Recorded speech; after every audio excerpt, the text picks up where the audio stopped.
Inamin ni Senator Sherwin Gatchalian na isang malaking hamon ang muling maibalik ang magandang reputasyon at integridad ng Senado bilang isang institusyon. Ito ang inihayag ng senador ng tanungin tungkol sa mga posibleng kakaharaping pagsubok ng sinumang maluluklok bilang susunod na Senate President sakaling muling magkaroon ng pagbabago sa liderato ng kapulungan.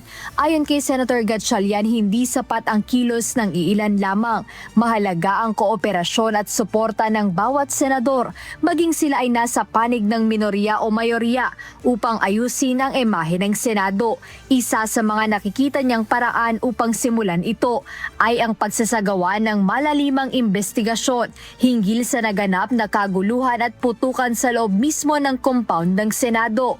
Aniya, kung mayroong nagkasala, dapat itong mapanagot at kailangang matiyak na magkakaroon ng accountability sa lahat ng mga sangkot sa insidente.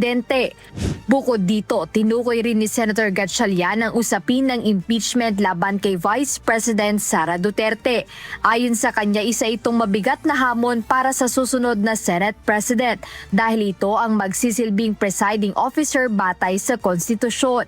Ngunit para sa mambabatas, ang pinakamahalagang tungkulin ng Senado sa puntong ito ay ang pananatiling impartial sa gitna ng politikal na tensyon. Dapat din aniyang mapag-aralang mabuti ang articles of impeachment at mailahad sa publiko ang lahat ng ebidensya mula sa House Prosecution Panel at Defense Team upang matiyak ang patas na pag-aanalisa sa sitwasyon.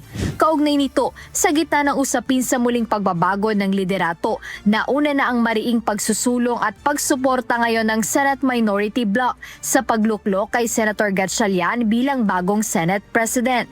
Ayon kay Senate Minority Leader Vicente Tito Soto III, nais niyang linawin ang mga maling akala na siya ay nananatiling tahimik sa issue. Paglilinaw ni Senator Soto, siya mismo ang unang nagmungkahi ng ideya na gawing pinuno ng Senado si Senator Gatchalian.